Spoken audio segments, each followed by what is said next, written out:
Hello and welcome to Vantage. I'm Alison LaGrange. Let's get started.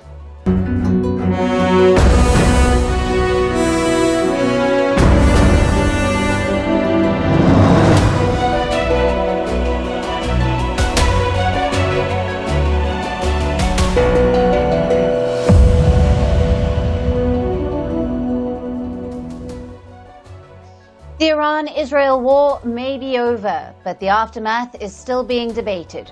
Did the US strike obliterate Iran's nuclear program, as Donald Trump claims, or was the damage limited? A preliminary US assessment has been leaked, and it contradicts what the US president said. Iran's nuclear program has been set back, but by months, not years. What does this mean for America's strategic calculations? Was the US strike ineffective? Also on the show, what's the situation in Israel and Iran one day after the ceasefire? After Iran, will Netanyahu also end the war in Gaza? At the NATO summit, will Donald Trump torpedo the alliance's unity? What does the latest Axiom mission mean for India's space aspirations? Why are mass protests being staged in Kenya?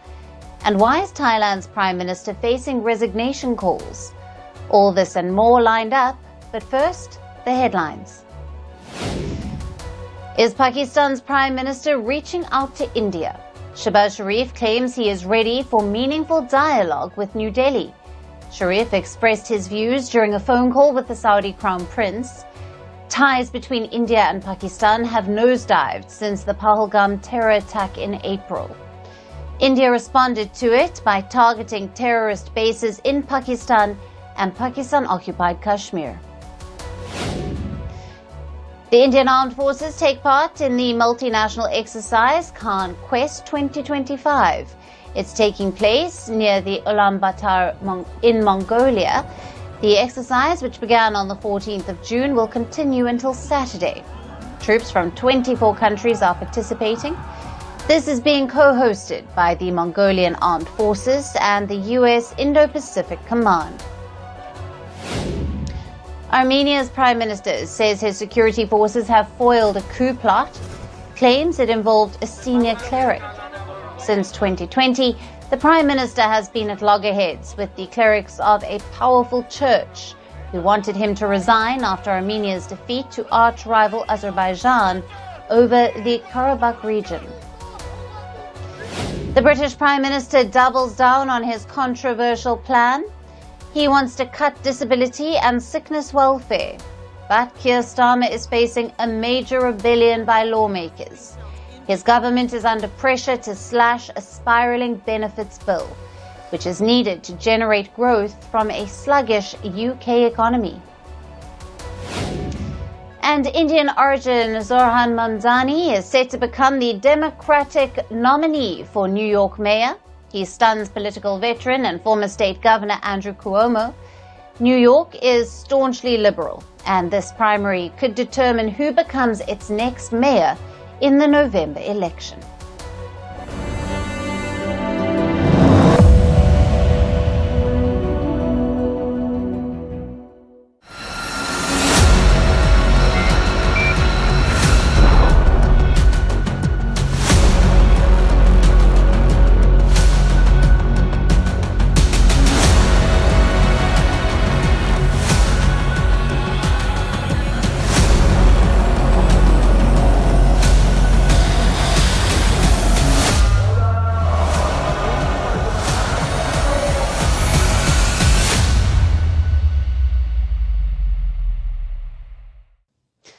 The US strikes did not destroy Iran's nuclear sites. The program is still intact. At best, it has been derailed by just a few months. That's the early assessment from American intelligence. A preliminary classified report has been leaked. 2 facilities are still believed to be intact. This includes Fordow facility. It was the primary target of the US operation. The US used its most powerful bunker buster bomb to take out Fordow. The GBU-57, one GBU-57 bomb weighs over 13,000 kilos. America dropped as many as 12 such bombs on Fordow, but even they couldn't reach deep enough. Fordow has been built 300 feet below the surface of the earth. It seems to have survived the strike. Now, Fordow and Isfahan facilities suffered moderate to severe damage, while Natanz took the worst hit. Now, where does this leave Iran's nuclear program? Can they still build a bomb? Can they fix these sites? And how quickly can they recover? Before the strikes, US intelligence had made an assessment. They said that if Iran really wanted a bomb, it could get it by 3 months. The Americans have a new assessment now. The timeline has been pushed back, but only slightly.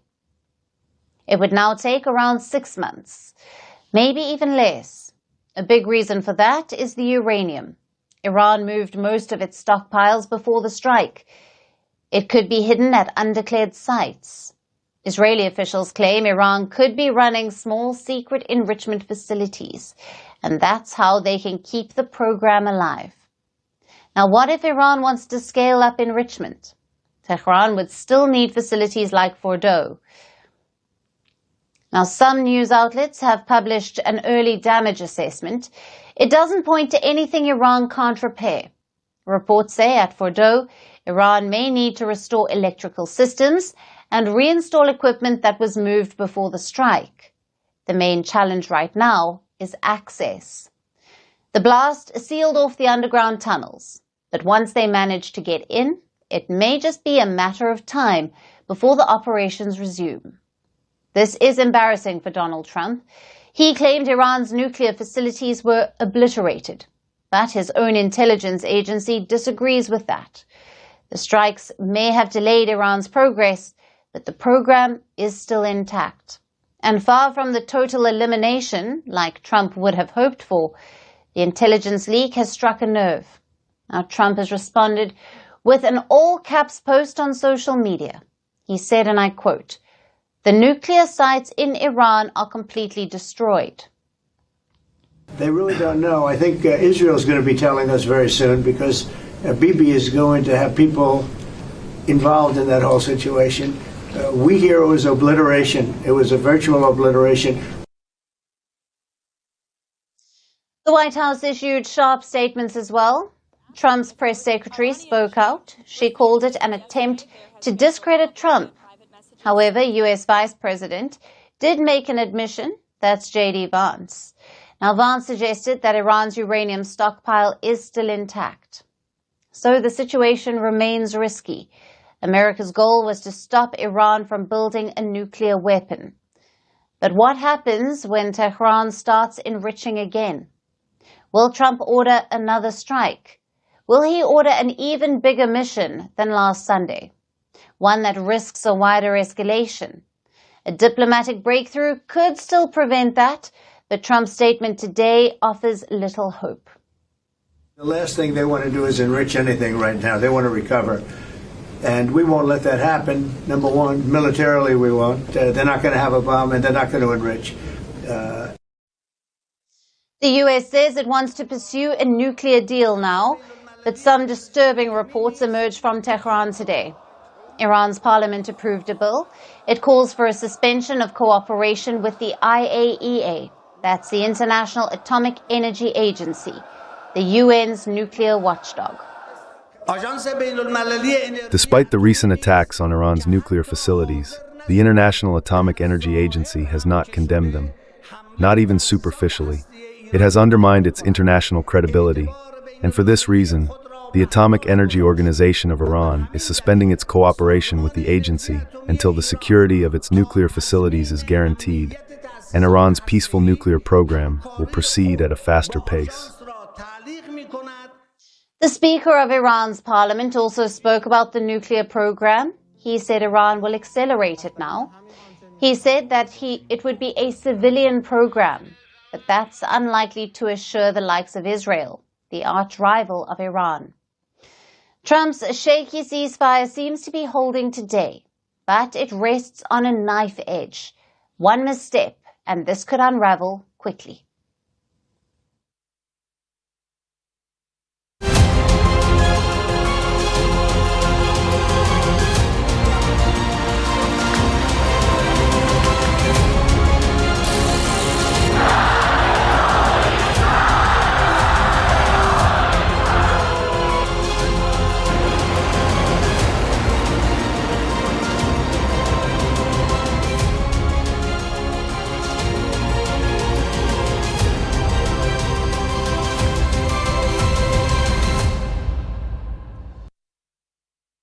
The ceasefire is holding. After 12 days of war, there is hope for peace, for normalcy and stability. But what is it like inside Israel and Iran? Are the people happy about this outcome? How are they coping with the trauma of daily airstrikes? Tonight, we'll take a closer look, starting with Israel. In the city of Haifa, life is returning to normal. People are out and about on the streets. Cafes are semi-packed and the residents are hopeful.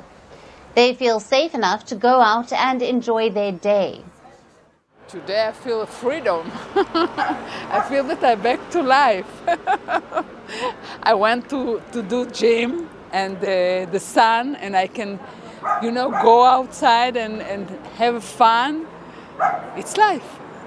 And I know now much more to appreciate it. To appreciate and to be grateful for life. I hope that the agreement now, the ceasefire with Iran, I think Gaza should be the part of it because it's all connected. They was part of it. But actually we don't know what's going on in the closed room, so we hope for the best. Same in Tel Aviv. This is the largest city in Israel. It was pounded by Iranian missiles for 12 days. But again, normalcy is returning. A good indicator of that was the crowd at the beach. In the morning, it was packed with people going for a swim or a run. At night, the volleyball enthusiasts were out. Well, it's mixed emotions, I feel. From one hand, there is structures, and the children can go back to school, and we can go back to our normal life, to work. But on the other hand, it's very much tiring. Those past 2 weeks were catastrophical in Israel, so we are very much exhausted, and we need to get back to our normal energy of working and being productive. We have bombs 3-4 times a day, so people are more likely work remotely from home or stay at home or stay at the shelter or close to home. So sometimes it's a bit scary to go around in the beach and in places that there's no shelter. Israel attacked Iran last Friday. Soon afterwards, they declared a state of emergency. Schools were shut, the airport was closed, gatherings were banned, and remote working was ordered. But now that emergency has been lifted. Israel has reopened its schools, businesses are back to normal routine, and the airport is open. In Tel Aviv, parents dropped their children off at school today. They were relieved after spending days in shelters. One word: thank you, God. It's good to bring the kids back to school. Good for us, the parents, and also good for the kids because they don't admit it, but they do miss the school. And I have twins, so it's a double happiness to get them back to school. It's a mixed bag in Israel. People are happy there is a ceasefire. I'm sure the daily missile strikes were traumatizing. At the same time, some people are cautious. They are wary of what the future holds. Which brings us to the other side. In Iran, the people could not rely on air defenses. They also did not have bunkers or bomb shelters. Rights groups say that more than 950 Iranians were killed in the strikes, plus around 4,000 were injured. But the official numbers are a bit lower. In Tehran, massive rallies have been organized. Thousands of Iranians hit the streets in celebration. They chanted death to Israel and death to America. Take a look.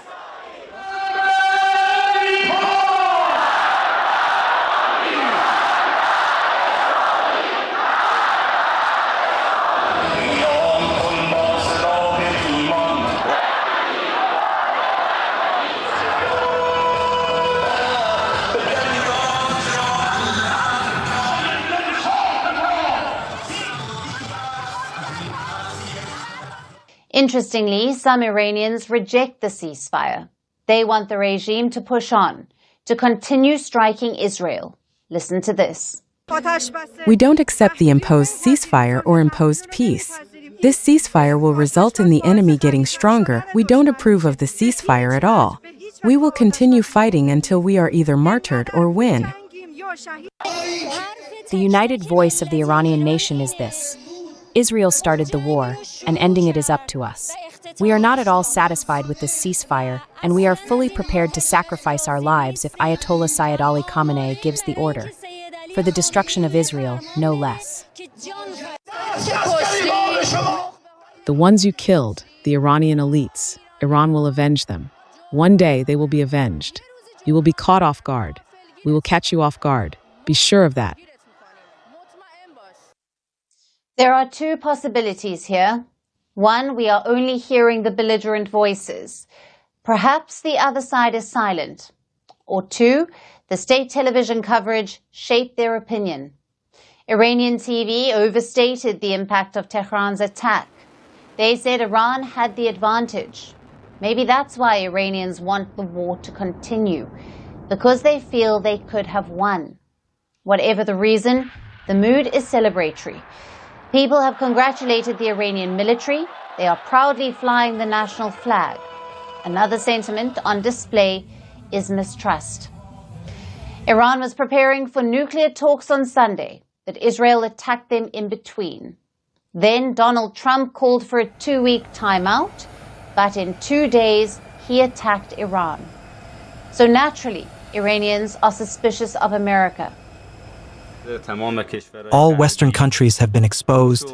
They lied to the people of Iran, pretending to offer time for negotiations, only to attack from the other side. They lie, don't believe them. They lie to advance their own agenda and to harm us. We must resist and fight until America and Israel are brought to their knees. Public funerals are also being organized. Remember, multiple Iranian generals and nuclear scientists were killed, and Iran has a tradition of public mourning. Coffins are carried through the streets and thousands join the procession. It's all part of an effort to rally the people. Over time, Iranians and Israelis will get back to their lives. But make no mistake, this is not the same West Asia anymore. For decades, Israel and Iran fought in the shadows, but now that fight is out in the open. In early 2024, they first launched direct attacks on each other. By mid-2025, they were fighting a war. This is a dramatic escalation between two sworn rivals. Both governments will now go back to the drawing board. They will see what went wrong, where they should invest, and what they could have done differently. Let's hope that exercise remains academic and not a preparation for round 2. Ceasefire or not, nothing has changed for Gaza. People there continue to suffer. Overnight, Israel launched an airstrike on Gaza City. The target was a fuel station. Locals say it was sheltering displaced Palestinians. Take a look at the aftermath.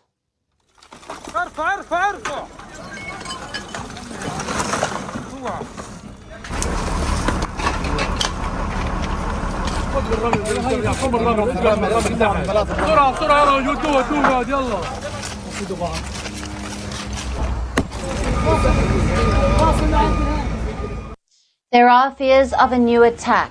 Gazans are reporting evacuation orders. The Israeli military is dropping leaflets over northern Gaza. The message: leave your home and head south. Aid deliveries are also turning lethal. Most Gazans depend on aid supplies to survive, but deliveries are few, and when the trucks come in, hundreds rush to secure some food. It's a scene of utter chaos and desperation. Take a look at one such aid delivery on Monday. This happened in Gaza's Beit Lahia.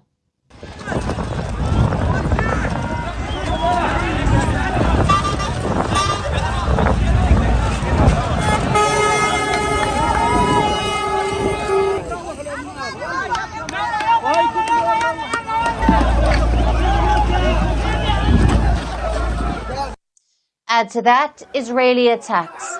Rights groups say Israeli military is firing on aid seekers. Multiple incidents have been reported since Monday. At least 56 people were reportedly killed, and this isn't random. Most aid shipments into Gaza are managed by the GHF, that is the Gaza Humanitarian Foundation. They began work in late May. Since then, more than 410 Gazans have been killed near aid sites. Survivors say their food tastes of blood. I was going to bring food to my family, to my siblings and my brother. We got injured. There was a lot of fire. It is difficult. It is food with the taste of blood. The situation is just death. People are dying, and now they are pulling them out from inside. And what is Israel saying? They noted reports of injuries from firing. They said the incident is under review. But the larger question is, where is this war going? The Iran conflict took attention away from Gaza, but now the focus is back, and there are two possibilities here. One, the ceasefire effect expands to Gaza. Israel used up a lot of its firepower against Iran. Plus, there is a global push for peace. Even close allies are seeking an end to the war, like Germany's Friedrich Merz. Now he is questioning Israel's goals in Gaza. Über die Zuspitzung das iranische Nuklearprogramm verlieren wir nicht das größere Bild. We do not lose sight of the bigger picture when it comes to the escalation of the Iranian nuclear program. We take the liberty of asking critical questions about what goal Israel wants to achieve in the Gaza Strip, and we call for humane treatment of the people in the Gaza Strip, especially women, children, and the elderly. Und den Älteren.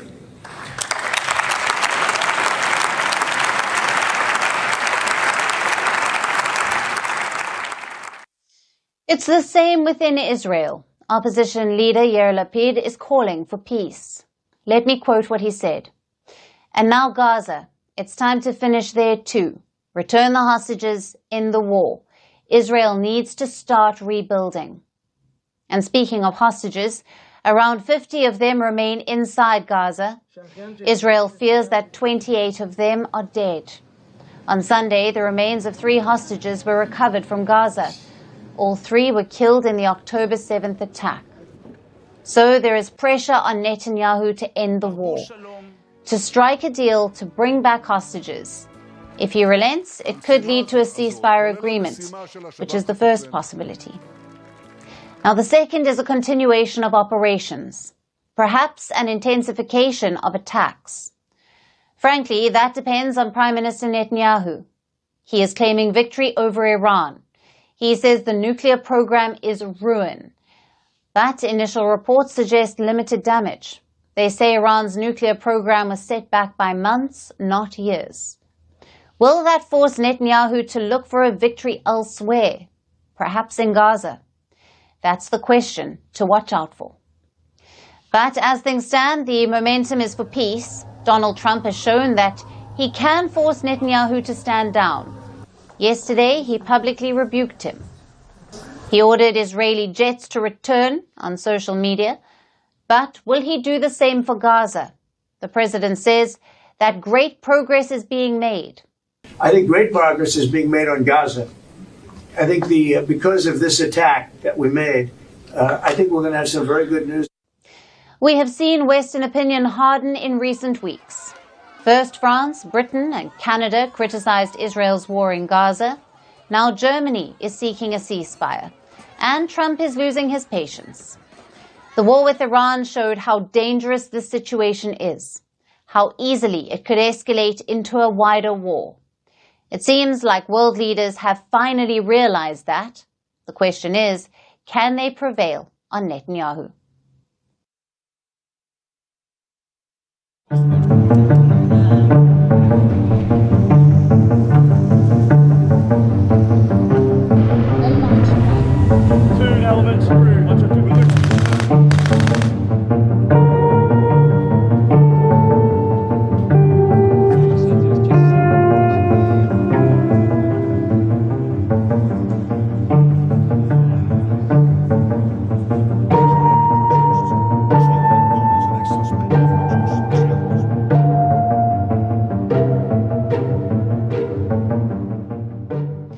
In diplomacy, sometimes the hardest part isn't getting leaders to agree, it's getting them to agree in front of Donald Trump. That was the challenge in front of NATO Secretary General Mark Rutte. Now he is hosting the first major summit, the NATO summit in The Hague. It lasts for 2 days. Attending the crucial meeting are all 32 nation heads of state, top European Union members, a group of Asian allies, and Ukraine's representatives. But in many ways, this year's gathering in The Hague is less about tanks and treaties. It's about stage managing Donald Trump. The US president has no love lost for NATO. We saw this in his first term. He's flirted with the idea of quitting the military alliance altogether. He also raised questions over mutual defense. Now, according to article of NATO Charter, an attack on one is an attack on all. But Donald Trump is not convinced. Are you still committed to Article 5 of NATO? It depends on your definition. There's numerous definitions of Article 5. You know that, right? But I'm committed to being their friends. You know, I've become friends with many of those leaders, and I'm committed to helping them. Comments just now about Article 5. That will probably make some people in Europe concerned. Can you clarify what you mean? Are you still committed to mutual defense? I'm committed to saving lives. I'm committed to life and safety. And I'm going to give you an exact definition when I get there. I just don't want to do it on the back of an airplane. But the US president quickly changed his mind in 24 hours. When asked about Article 5 on day one, he said he is with the alliance all the way. And the reason could be a major announcement. For years, Trump has asked NATO members to hike defense spending. And it looks like he finally got what he wanted, or at least a big part of it. There are very big things to announce today. I don't know if you've taken the vote or you're going to take the vote, but I've been asking them to go up to 5% for a number of years, and they're going up to 5%. That's a big, from 2%. And a lot of people didn't even pay the 2%. So I think it's going to be very big news. NATO is going to become very strong with us. Here's what NATO actually agreed to. 3.5% of GDP on core defense spending by 2035. That is things like tanks, fighter jets, and air defense systems. On top of that, another 1.5% would go toward a broader defense-related bucket. And that includes cybersecurity, infrastructure, and other investments. Added up, and the headline is 5%. But the reality is a little different. Still, Trump got what he wanted, or at least a version of it that he could sell. It's a great victory for everybody, I think, and we will be equalized very shortly, and that's the way it has to be. It's going to be a lot of money, too, a lot of defense. In fact, the entire summit has been engineered to avoid upsetting Trump. The official program was shortened. Trump's accommodations were upgraded. He stayed the night at the Royal Palace. Even the seating charts were made with great scrutiny to make sure that all Trump was surrounded by was friendly faces. The goal was simple: keep Trump from blowing things up. So NATO Chief Mark Rutte leaned into a tried and tested strategy. Part charm offensive, part strategic flattery. They're not going to be fighting each other. They've had it. They've had a big fight, like two kids in a schoolyard. You know, they fight like hell. You can't stop them. Let them fight for about 2-3 minutes. Then it's easier to stop them. And then Daddy has to sometimes use strong language. You have to use strong language. Every once in a while you have to use a certain word. But with Trump taken care of, NATO had another problem: Russia. The Ukraine war has transformed NATO in ways no previous crisis ever has.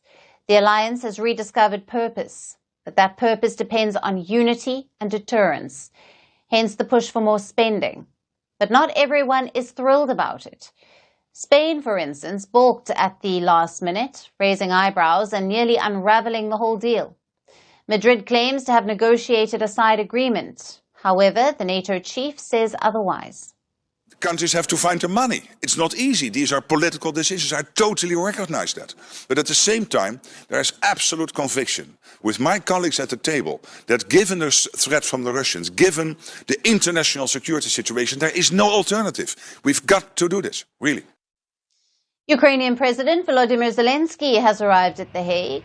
He was once the star of NATO summits, but this time he plays a more subdued role. After all, his last face-off with Trump ended in an infamous Oval Office shouting match. Nobody wanted a repeat performance on European soil. Zelensky himself arrived in a suit too. But behind closed doors, he has the reassurance of the military alliance. NATO leaders reaffirmed their support for Ukraine and its eventual membership. But in the final communique, is unlikely to mention Kiev's bid. Trump has already ruled it out. So what does the Hague summit really plan to achieve? On paper, a defense spending breakthrough, a show of unity against Russia, and a reaffirmation of NATO's purpose. But behind the scenes, it was something else entirely. A carefully choreographed balancing act to keep one man from derailing the alliance. Because in this version of NATO, the biggest threat isn't always Moscow. Sometimes it's a Truth Social post. And now let's talk about Taiwan. China is stepping up military pressure on the island. NATO's chief, Mark Rutte, has issued a warning. He has termed Beijing's build-up as massive. Rutte claims a war could be on the horizon. Japan, Australia and other allies are now aligning with NATO. In the past, the US has sounded an alarm as well. Last week, Taiwan spotted 50 Chinese warplanes near the island. Separately, Beijing and Taipei are engaging in a war of words. President Lai says Taiwan is a country. China says Lai's statement is dangerous talk. Here's our report. China is closing in on Taiwan. The PLA is stepping up its military movements. And the world is taking notice. Welcome home, Mr. Secretary General. NATO's new chief, Mark Rutte, is not mincing his words. He called China's build-up massive and warned this could set off a war. Without a strong transatlantic bond. One that could draw on Russia and unsettle Europe's security. Japan, South Korea, Australia, and New Zealand. They all now working more closely with NATO. They know this is no longer just a regional tension. It's a global flashpoint. Even the US is growing increasingly concerned over China's moves. Last month, US Defense Secretary Pete Hegseth was in Singapore. He warned American allies in Asia. Hegseth said, China is preparing to use force and alter the status quo in Asia. It has to be clear to all that Beijing is credibly preparing to potentially use military force to alter the balance of power in the Indo-Pacific. We know, it's public, that Xi has ordered his military to be capable of invading Taiwan by 2027. The PLA is building the military needed to do it, training for it every day, and rehearsing for the real deal. Just last week, Taiwan's military detected 50 Chinese warplanes. These fighter jets were circling the island. This, after a British warship passed through the Taiwan Strait. Beijing claims Taiwan as its own, and it's using everything from bombers to bots to press that claim. Taipei says Beijing is resorting to spy networks, cyber attacks, and disinformation. This is to weaken Taiwan's defenses and its democracy, and now they are clashing over history itself. China says Taiwan can't be invaded because it's already Chinese land. Taiwan calls that fiction. Beijing's claim was a response to President Lai's recent statements, where he said, Taiwan is a country, and its future will be decided only by its people. China's Foreign Minister Wang Yi called Lai's statements dangerous. We will never allow Taiwan to split from China. But what is worth being vigilant about now is the ruling Democratic Progressive Party on the island of Taiwan. It is trying every means to move towards Taiwan independence, which is very dangerous. And it has fabricated many false narratives. But the ins and outs of the Taiwan issue are very clear.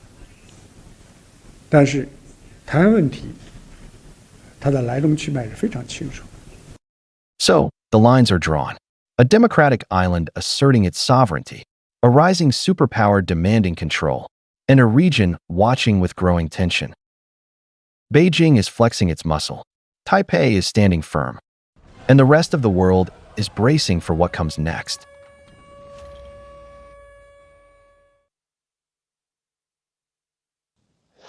It was just past noon in India. The Falcon 9 rocket thundered off to space, taking off from the launch pad at NASA's Kennedy Space Center. Back in India, the whole country was brimming with pride, millions watching the launch live. After all, 41 years had passed since India last sent one of its own into space. And this was not just another space mission. It was a homecoming. On board this Axiom 4 mission was the group captain, Shubhanshu Shukla. He is piloting this mission. नमस्कार मेरे प्यारे देशवासियों, what a ride! 40 साल बाद हम वापस अंतरिक्ष में पहुंच गए हैं और कमाल की राइड थी। इस समय हम 7.5 किलोमीटर प्रति सेकंड की रफ्तार से पृथ्वी के चारों तरफ घूम रहे हैं और मेरे कंधे पे मेरे साथ मेरा तिरंगा है जो मुझे बता रहा है कि नहीं हूँ, मैं आप सबके साथ हूँ। Shubhanshu Shukla is the second to achieve this feat. 41 years ago, Rakesh Sharma became the first Indian to travel to space. It was the height of the Cold War. The Soviet Union offered India a seat on the Soyuz spacecraft. Sharma spent 7 days aboard the Salyut 7 space station. He conducted experiments. He gazed at India from the Earth's orbit and said the words we all remember.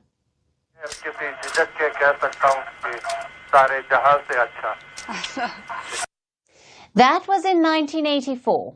India was a young economy, still finding its footing. The Cold War was simmering. The idea of an Indian-made rocket carrying an Indian astronaut into space, that was the stuff of science fiction. For decades, it stayed that way. Other nations raced to the moon.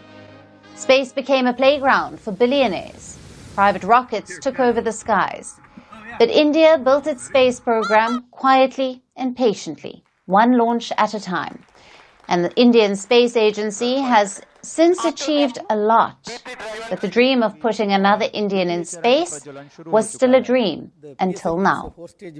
ये मेरे international space station तक की journey की शुरुआत नहीं है, ये भारत के ह्यूमन स्पेस प्रोग्राम की शुरुआत है और मैं चाहता हूं कि आप सभी देशवासी इस यात्रा का हिस्सा बने। आपका भी सीना जैसे चौड़ा होना चाहिए, आप भी उतना ही एक्साइटमेंट दिखाइए। आइए हम सब मिलकर भारत के ह्यूमन स्पेस प्रोग्राम की जर्नी की शुरुआत करें। धन्यवाद। जय हिंद, जय Bharat. Shubhanshu Shukla was born in Lucknow in 1985. He came of age in a very different India than that of Rakesh Sharma, an India of liberalized markets and Chandrayaan missions. He joined the Indian Air Force in 2006. Quickly, he built a reputation as a fearless pilot. Over nearly 2 decades, he flew everything from MiGs and Sukhois, logging over 2,000 flying hours. In the last few years, India began scouting astronauts for Gaganyaan. Now that is the country's first human spaceflight mission. Shukla was one of 4 people shortlisted. Now his resume made him an ideal candidate, physically resilient, mentally sharp, and used to high-stakes flying. That training would pay off when ISRO negotiated a historic seat on Axiom Space's AX-4 mission. Shubhanshu Shukla got India's ticket back to the stars. Which brings us to the AX-4 mission. It's led by NASA legend Peggy Whitson. It is a collaboration between a lot of agencies, Axiom Space, NASA, ISRO, the European Space Agency, and SpaceX. The crew includes 4 astronauts, including 2 others from Poland and Hungary. Shukla will now spend the next 2 weeks on the International Space Station. The crew will conduct 60 scientific experiments. 7 of them are from India. ISRO's experiments will understand microgravity and the effect of space on biology. Shukla will even speak to Indian school children from space. And this is quite a significant moment. After all, India's first rockets were transported on bicycles. Satellite parts were once hauled on bullock carts. When Israel launched its first satellite in 1975, the world laughed. India's space program was mocked, but India's space agency persisted. In 2008, India launched its first moon mission, Chandrayaan-1. In 2013, it sent a probe to Mars. In 2023, it landed on the moon's south pole. And now it is planning the Gaganyaan mission. Group Captain Shukla's mission is a vital test run for that. The data he brings back will shape the future of Gaganyaan. Right now, India's space economy is worth $8 billion. By 2033, it hopes to grow to $44 billion. And it is not just ISRO. There are private space companies too. Since 2020, over 200 space startups have emerged in India, and there are missions lined up. India is expected to fly its first uncrewed Gaganyaan test soon, and the crewed mission should be following in 2026 or 2027. Now, a permanent Indian space station is targeted for 2035. A moon landing with astronauts is planned for 2040. All of this on a fraction of NASA's budget. The last time India sent a human to space, it was still finding its place in the world. This time, it's shaping the future. Shubhanshu Shukla is just the prologue in India's space story, because space is no longer the playground of a few, and India is no longer waiting for a seat at the table. It is building its own. Now let's turn our attention to Kenya. Thousands of protesters have taken to the streets to mark a year since huge demonstrations rocked the nation. Last year, thousands protested the government's contentious tax plan. They laid bare the anger at President William Ruto. And today, protesters are marching again. Schools and businesses have been shut. The government has ordered TV and radio stations to stop live coverage. There is a huge deployment of police in major cities. They have shot at protesters and fired tear gas. At least 2 people have died and several others have been injured. Here's a report.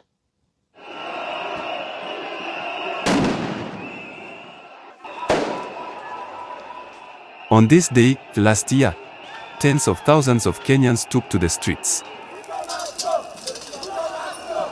They challenged a proposed bill that would have raised taxes on everyday goods and services.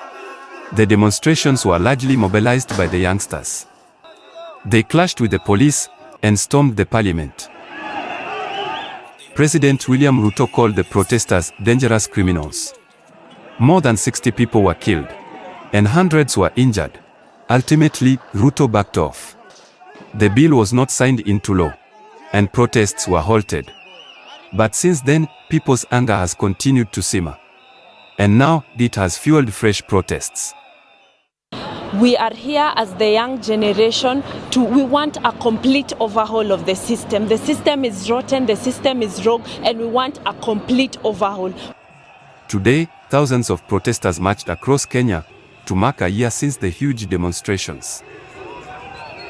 In Nairobi, they walked towards the parliament and the president's office waving flags and blowing whistles.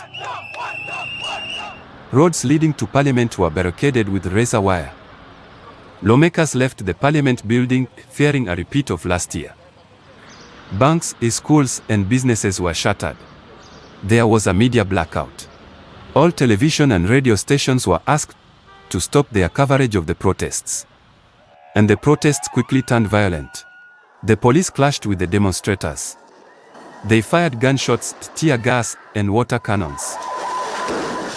At least 2 protesters died from gunshot wounds in Nairobi. And several others were injured. But despite the protests turning deadly, crowds did not disperse for hours. After all, Kenyans want to remind the government that this is not a problem that can go away so easily. Ruto was elected in 2022. He came to power on promises of uplifting the poor. But under his reign, economic hardship has persisted. His government has come under fire for corruption scandals, cracking down on dissent, and his persistence to increase taxes. A year after the bloodshed of the previous bill, Ruto introduced another one. So people accuse the government of ignoring the very demands that fueled unrest last year. The second big problem is police brutality. We cannot have extrajudicial killings going on. We are losing people every day. It is becoming a massacre in Kenya. Recently, a 31-year-old teacher and blogger died in police custody after being detained over a social media post. In a separate case, a Nairobi street hawker remains in intensive care after being shot by police last week. The shooting has only deepened mistrust in the Ruto administration. It has also drawn international condemnation. The embassies of the US, the UK, and other Western nations have released a joint statement urging all involved to facilitate peaceful demonstrations and to refrain from violence. Amid escalating tensions, on Tuesday, Ruto gave an official address. Ahead of protests, he said, "You cannot intimidate the police.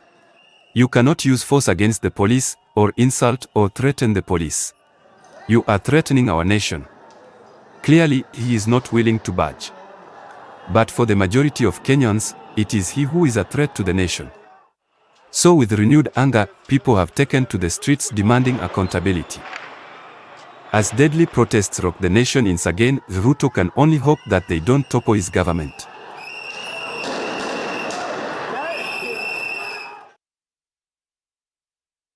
Thailand's political crisis is worsening. Their prime minister is fighting to keep her chair. Her name is Paetongtarn Shinawatra. Less than a year after taking power, there are calls for her removal. Protesters have surrounded her residence. Allies are ditching her, and a no-confidence vote is being planned. All of this over a leaked phone call. Thailand and neighboring Cambodia are locked in a border face-off. But amid tensions, the Thai Prime Minister spoke to Cambodia's former leader. When that call leaked, all hell broke loose. The question is, will this cost Paetongtarn her job? Our next report tells you. A powerful last name, heiress to a multi-billion-dollar business empire, and a record-setting premiership. Until recently, all was well for Thailand's Prime Minister, Paetongtarn Shinawatra. But now, she is fighting for political survival. Protesters surrounded her house on Tuesday.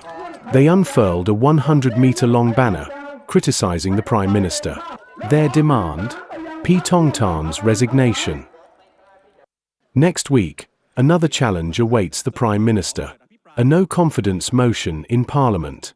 It is being proposed by a former coalition ally of Paetongtarn. They left the alliance last week, and next week, they are planning to oust the Prime Minister. The question is, how did things go so wrong? And can Paetongtarn survive? At the center of this crisis is the border between Thailand and Cambodia. It was drawn in the early 20th century, during the French occupation of Southeast Asia. But parts of this border remain disputed. Around late May this year, there was a flare-up. One Cambodian soldier was shot dead in a brief exchange of gunfire. This incident led to a rise in nationalism on both sides. But in the middle of this, Paetongtarn made a mistake. She spoke to Cambodia's former strongman on the phone. In that call, she called him uncle, and appeared to criticize Thai military commanders. That is a strict no in Thailand, where the military is a center of power. When the call leaked, Paetongtarn apologized to the country, but she maintained that it was a negotiation tactic.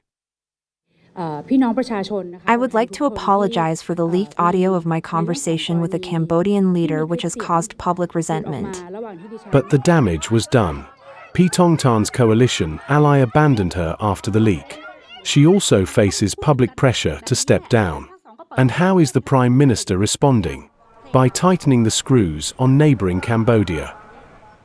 Last week, Paetongtarn visited soldiers at Thailand's border with Cambodia. This week, she decided to close the border altogether.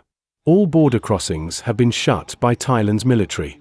No vehicles, no travelers, and no Thai or Cambodian nationals will be allowed to cross. The Prime Minister is also targeting alleged transnational crime groups in Cambodia.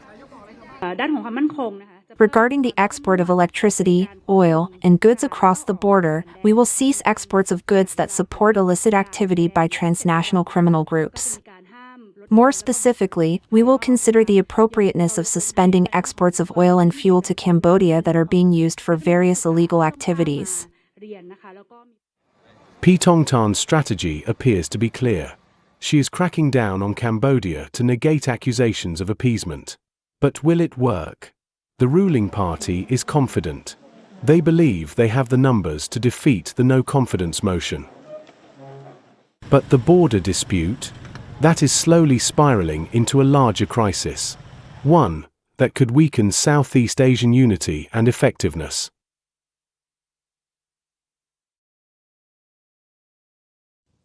Now let's turn our attention to Venice, where Jeff Bezos is all set to marry Lauren Sanchez. Bezos is the founder of Amazon, and he is one of the richest people on the planet, which is why his choice of wedding venue has been met with protests. Venice is battling over tourism. Locals say that they have been priced out of the city. People fear that the Bezos wedding will turn Venice into an even bigger playground for the rich. For days now, thousands of people have taken to the streets. They have threatened to jump into the canals along with inflatable crocodiles. So Bezos has been forced to alter his wedding plans. Here's a report.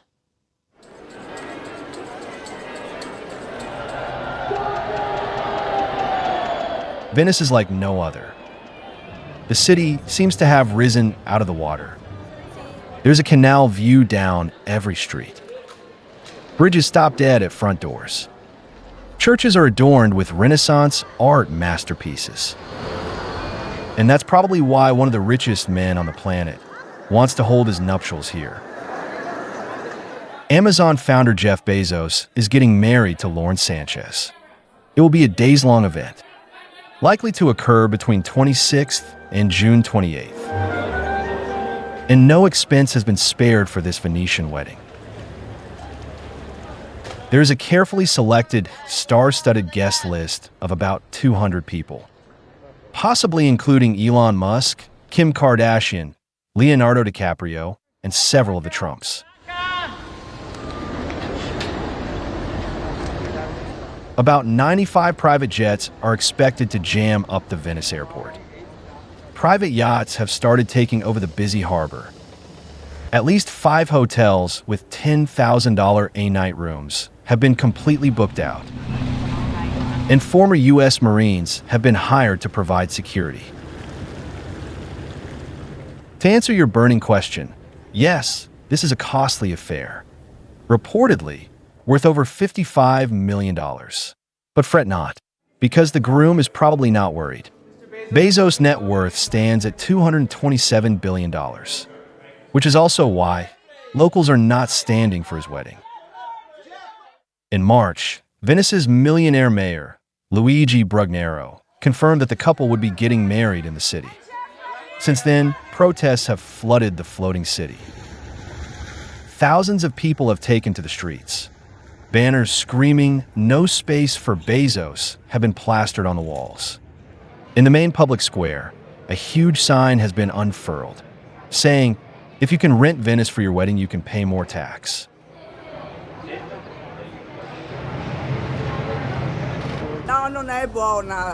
As usual, only those who have money can do this. Venice has now become a tourist property. They've become the masters now. If you can afford to shut down a city for a wedding, then yes, you can pay more taxes. The wedding guests started arriving yesterday, so protesters ramped up their moves, threatening to launch themselves into canals near key venues and fill the waterways with inflatable crocodiles. As absurd as this sounds, it has worked, because the wedding venue has been moved from a majestic 16th century building in the city center to Arsenal, hidden between a historic complex of shipyards, surrounded by fortified walls. Because apparently, the Marines are not protection enough. And this move is a major victory for the campaigners. Their protest is not about the wedding itself. It's about what this wedding represents. the display of an arrogant, unsustainable lifestyle by a multi-billionaire, whose company Amazon has been accused of tax evasion and abuses against workers. For Venetians, this is personal. For years now, the city has suffered from over-tourism. Locals say that they're being priced out of the city. And with the Bezos wedding, this World Heritage Site could become an even bigger playground for the rich. But with the threat of crocodiles, albeit inflatable ones, protesters have rained on the parade. After all, at weddings, you are asked to speak now or forever hold your peace. And Venetians sure are speaking up.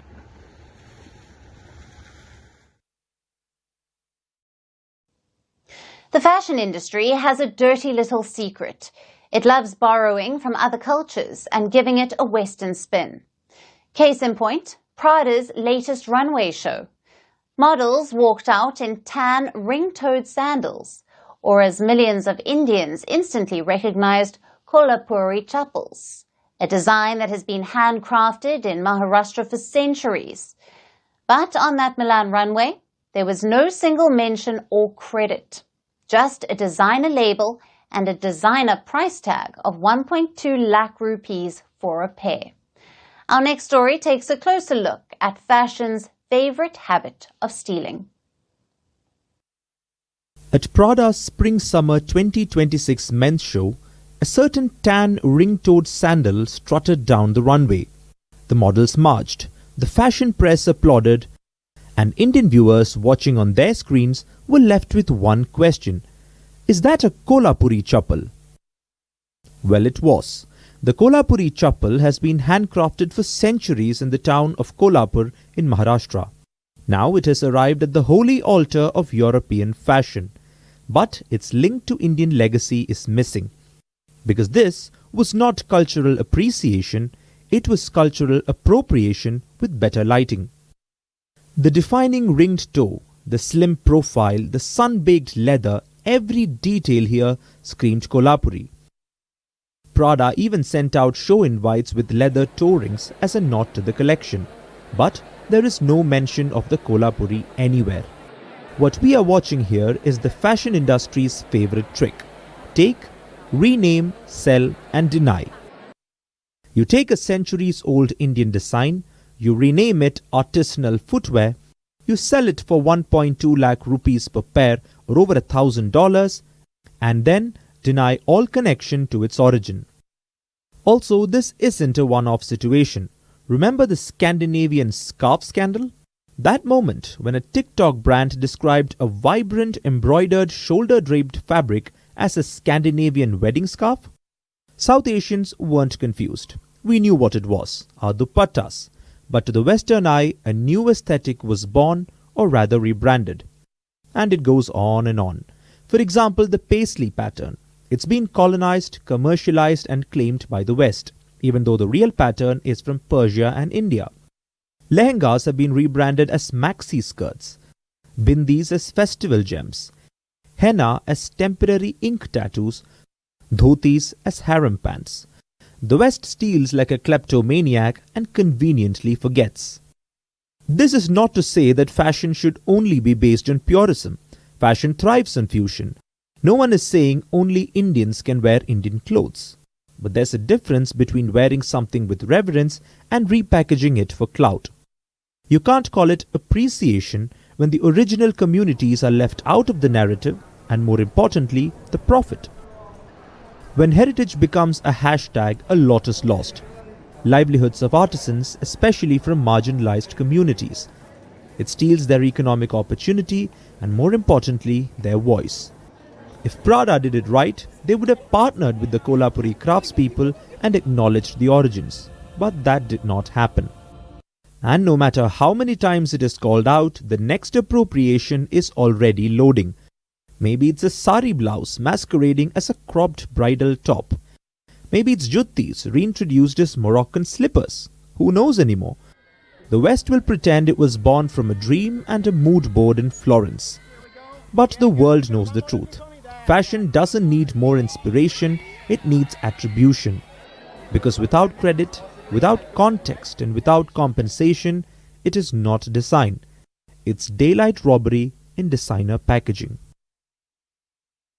And now it's time for Vantage shots, images that tell the story.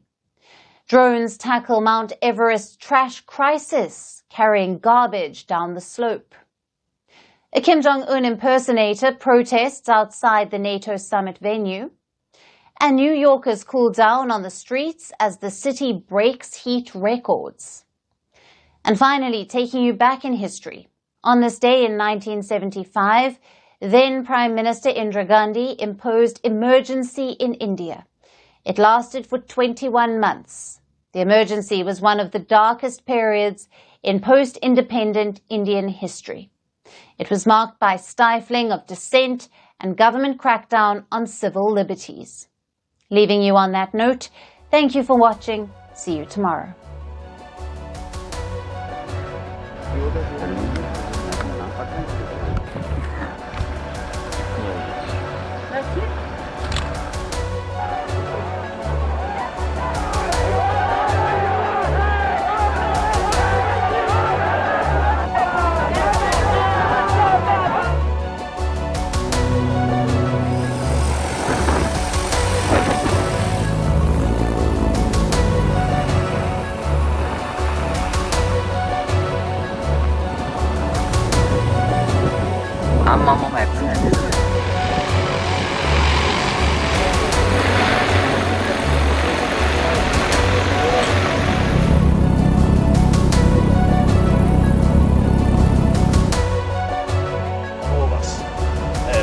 That message, you do anything, and you know, we've got nukes. Your predicament? I don't think so. Yeah, it's Instagram. Giving you North Korean virus. My Instagram, my.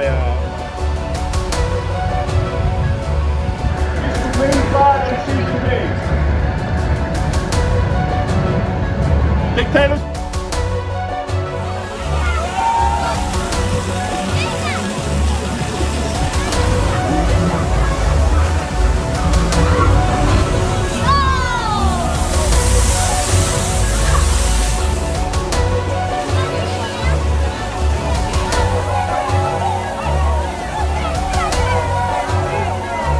Thank you.